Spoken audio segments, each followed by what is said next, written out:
नमस्कार सर्वांना. कला दालनमध्ये सगळ्यांचं स्वागत आहे. आज ना मी पुण्यामध्ये आले बघा, आणि हे आमचं पुण्यातील देवघर.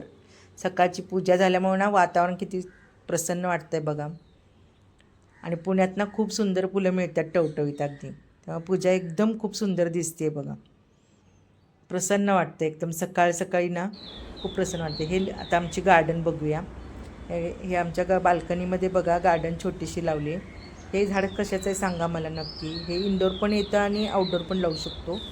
हे निशिगंधासारखी फुलं येतात ह्याला एप्रिल मेमध्ये. मला नक्की सांगा कोणतं झाड आहे ते. हे बेलाचं झाड आहे बघा. या बेलाच्या झाडाला ना 5 दल बेल आला आहे बघा, आणि 3 दल पण आहे. असं सुंदर बेलाचं झाड आहे.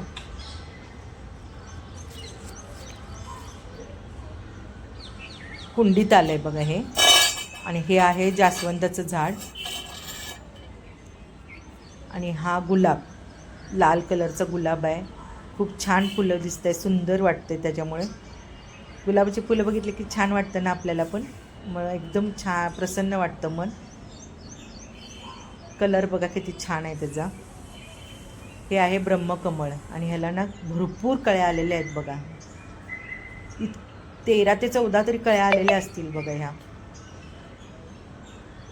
असं छान ह्या फुलल्या ना तर ह्याचा पण व्हिडिओ मी तुम्हाला दाखवेन. हे लिली पण आले बघा ह्याच्यामध्ये. हे सब्जाबीचं झाड आहे. आणि ही सदाफुली बघा, एकदम छान फुल आले सदाफुलीला पण. आणि हा मनी प्लॅन्ट आहे. आणि ह्या मनी प्लॅन्टमध्ये ना लाजाळूचं झाड आलं आहे बघा खाली. मला लहानपणीची आठवण झाली बघा. म्हणजे लहान असताना ना आपण लाजाळूच्या झाडाला हात लावून त्याची पानं मिटतात त्याला आपल्याला किती छान वाटायचं ना, आश्चर्य वाटायचं. ही लिली 2 प्रकारची आहेत बघा. आणि हे वेगवेगळ्या कलरची फुलं आहेत लिलीची.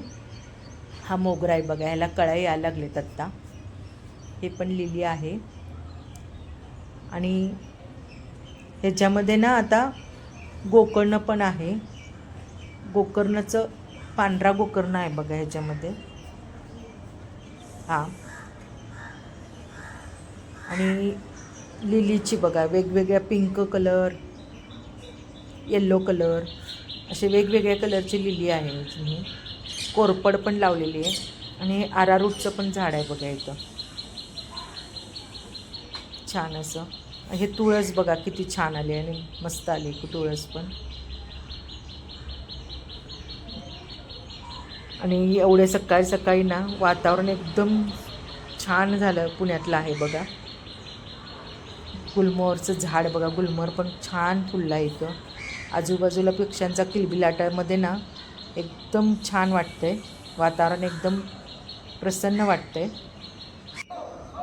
हे ज्येष्ठ नागरिक व्यायाम करतात सकाळी. शहरातील वातावरण वेगळंच नाही बघा, तरी पण ते आपला आनंद घेतात, आपल्या तब्येतीची काळजी घेतात. त्यांचा व्यायाम चालू आहे बघा.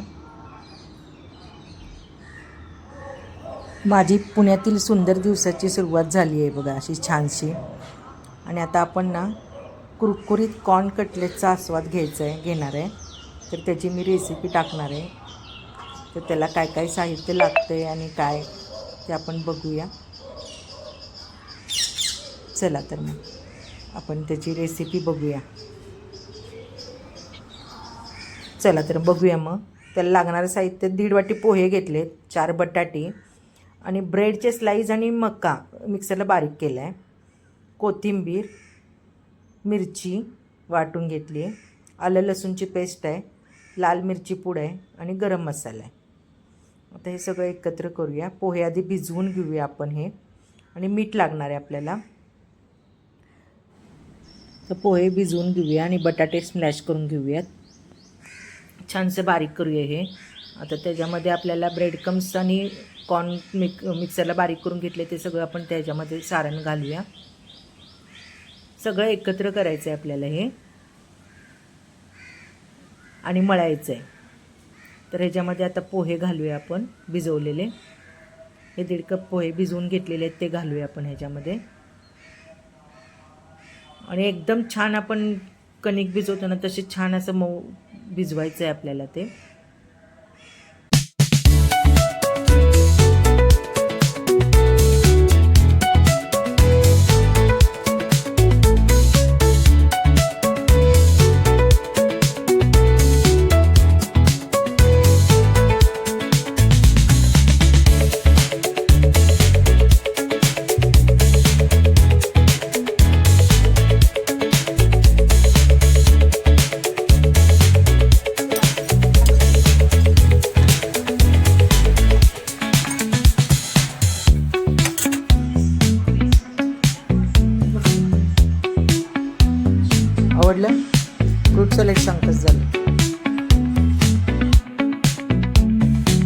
आमच्या जाऊबाईंनी पेरूची चटणी आणि फ्रूट सॅलड पण केलं आहे.